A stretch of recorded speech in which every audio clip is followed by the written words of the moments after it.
Hello friends, welcome to my class. आज हम इस वीडियो में क्लास 7 का चैप्टर 5 लाइन एंड एंगल्स की एक्सरसाइज 5.1 का क्वेश्चन नंबर 4, 5, 6, 7, 8 के बारे में डिस्कस करेंगे। तो सबसे पहले हमारा क्वेश्चन है कि find the angle which is equal to its complement. आपको एक ऐसा एंगल निकालना है जो अपने कंप्लीमेंट के भी क्या हो, बराबर हो, इनके उसका कंप्लीमेंट्री एंगल, और दोनों एंगल आपस में क्या हैं, इक्वल हैं। तो सोल्यूशन देखो इसका। अब मुझे कोई भी एंगल पता नहीं है तो हम मान लेते हैं कि let angle equal to X. अगर मैं एंगल को एक्स मान रहा तो अकॉर्डिंग टू क्वेश्चन करे इक्वल टू इट्स कंप्लीमेंट, इनके जो एंगल है वही क्या उसका कंप्लीमेंट एंगल है। तो यहाँ पर हम बोल सकते हैं कि कंप्लीमेंट एंगल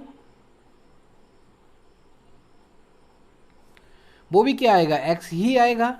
अब ये मेरा क्या था, ये एंगल था, ये उसका कंप्लीमेंट था। तो अकॉर्डिंग टू क्वेश्चन अगर आपको ध्यान हो, याद हो, तो कंप्लीमेंट्री एंगल क्या होते हैं, ऐसे दो एंगल जिनका सम कितना होता है 90 डिग्री होता है। तो यहाँ पर एक्स प्लस एक्स दोनों किसके बराबर होने चाहिए, जुड़ के 90 के बराबर। तो इसका कर लो 2x इक्वल टू कितना आ गया 90। 2 मल्टीप्लाई हो रहा है, जब ट्रांसपोज करेंगे तो डिवाइड हो जाएगा।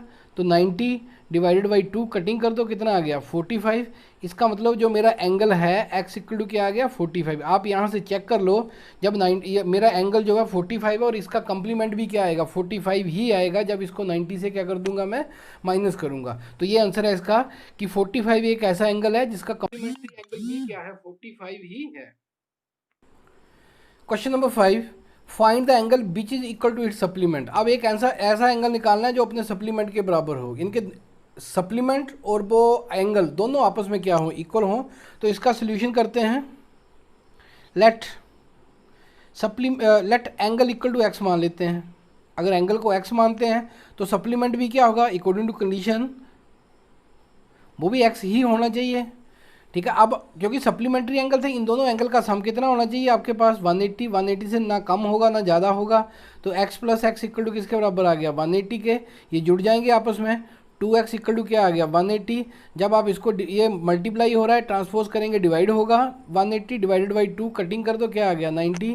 तो x इक्वल टू आपका क्या आ गया यहाँ पर 90 डिग्री। इनके 90 डिग्री का ऐसा एंगल है जिसका सप्लीमेंट्री एंगल भी क्या होगा 90 डिग्री ही होगा। ये दोनों question examination point of view से इंपॉर्टेंट हैं। क्वेश्चन नंबर 6 देखो, in given figure angle 1 equal to angle 2 are supplementary angles. आपको दे रखा है कि इस गिवन फिगर में एंगल 1 और एंगल 2 दोनों ही क्या हैं, सप्लीमेंट्री एंगल्स हैं। एंगल 1 और एंगल 2 क्या है, सप्लीमेंट्री। सप्लीमेंट्री का मतलब है कि जब मैं एंगल 1 और 2 को जोड़ूंगा तो मेरा आंसर क्या आएगा 180 आएगा। यानी कि एंगल 1 प्लस एंगल 2 कितना आएगा 180। अगर मैं इस कंडीशन को ध्यान से देखूं, ये बोला कि in the given figure angle 1 and angle 2 are supplementary angle, कितना सम आएगा इन दोनों का 180 आएगा। इफ़ एंगल 1 इज डिक्रीज, अगर एंगल 1 को डिक्रीज किया जाएगा, what change take place in angle 2 so that both the angle still remain supplementary. देखो वो बोल रहा है कि अगर एंगल 1 को डिक्रीज का मतलब कम करना, अगर एंगल देखो अगर मैं इस तरफ बढ़ाऊंगा तो ये बड़ा होता जाएगा। अगर अंदर अंदर की तरफ मैं इसको, इस लाइन को मैं अंदर की तरफ घुमाऊंगा तो एंगल क्या हो जाएगा मेरा, छोटा होगा। जैसे ये मान लो ये लाइन है आपकी, अभी ये एंगल 1 था, अगर मैं इसको यहाँ पर ले आऊँ तो ये क्या बन गया एंगल 1। तो एंगल 1 क्या हो गया, छोटा हो गया, और एंगल 2 क्या हो गया आपका, बड़ा हो गया। इट मीन्स हमें यहाँ पर सिर्फ एक ही लाइन लिखनी है, if angle 1 is decrease, if angle 1 is decrease, अगर एंगल 1 को डिक्रीज करेंगे देन एंगल 2, वो हो रहा है कि एंगल 2 में क्या चेंज होगा। If angle 1 is decrease then angle 2 will increase. अगर मैं एंगल 1 को डिक्रीज करूंगा, ठीक है, तो एंगल 2 क्या होगा मेरा, बढ़ जाएगा, और ये एंगल आपस में क्या रहेंगे, सप्लीमेंट्री के सप्लीमेंट्री ही रहेंगे। अगर एंगल 2 को कम करूंगा तो एंगल 1 बढ़ जाएगा, एक कम होगा दूसरा क्या होगा, बढ़ जाएगा। अब क्वेश्चन नंबर 7 देखो। क्वेश्चन नंबर 7 में देखा, बोला उसने कि can two angles be supplementary if both are acute. आपको बेटा ध्यान से देखो, तो सप्लीमेंट्री एंगल क्या होते हैं, सप्लीमेंट्री एंगल ऐसे होते हैं कि टू एंगल्स का सम कितना होता है 180 होता है। टू एंगल्स का सम कितना होता है 180 होता है। एक्यूट का मतलब आपको मैंने कल डेफिनेशन लिखवाई थी, एक्यूट का मतलब 90 से छोटा, 0 से बड़ा। आप कोई भी एक्यूट एंगल ले लो, आप कोई दो एक्यूट एंगल मान लो, सपोज करो मैं एग्जांपल लेता हूँ 89 प्लस 80, ये दोनों क्या है, एक्यूट एंगल है। जब मैं इनको सम करूंगा तो कितना आएगा, 169 आएगा। आप और भी एग्जांपल ले सकते हो, बहुत सारी एग्जांपल है। 90 से छोटा लेना है, 0 से बड़ा लेना है। मान लो मैं 70 लेता हूँ और 80 लेता हूँ, इनको सम करो तो क्या आएगा, 150 आएगा। अगर दोनों एक्यूट एंगल होंगे, बोला कैन टू एंगल्स भी सप्लीमेंट्री बोथ आर एक्यूट, अगर दोनों एक्यूट होंगे, अगर दोनों क्या होंगे, एक्यूट होंगे, तो उनका सम कभी भी क्या होगा, 180 नहीं आएगा। It means if both the angles are acute, if both the angles are acute, they are never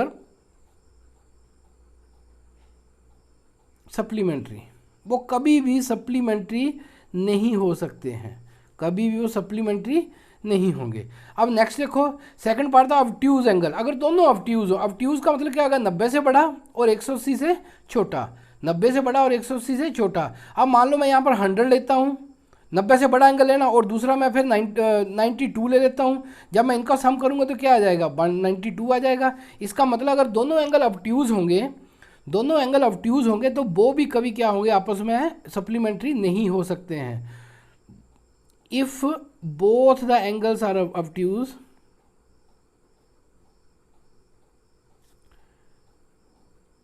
obtuse,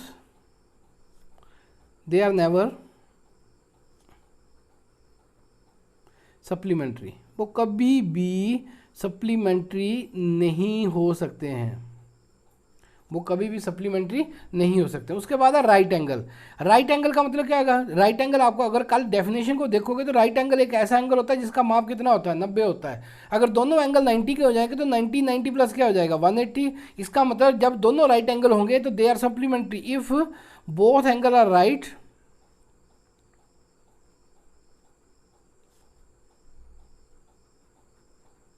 if both angle are right then they are supplementary।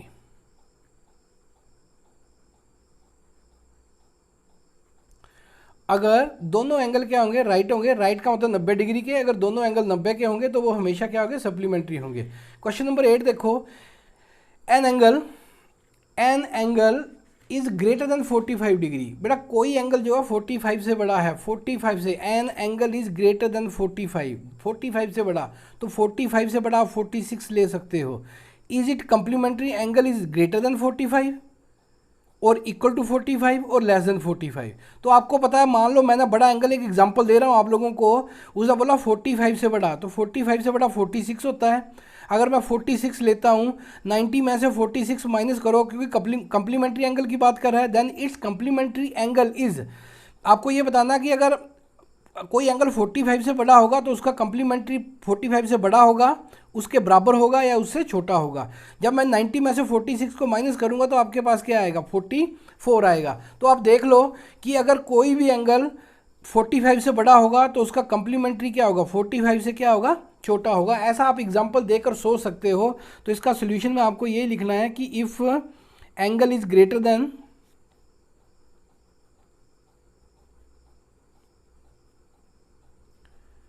45 degree, अगर एंगल जो 45 से बड़ा होगा देन इट्स कंप्लीमेंट्री एंगल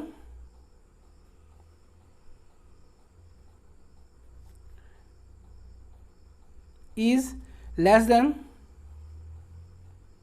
45, क्योंकि उसका complementary angle क्या आ रहा है, 45 से छोटा आ रहा है। तो आज के वीडियो में इतना ही, मिलते हैं नेक्स्ट वीडियो में, तब तक good bye, thanks for watching.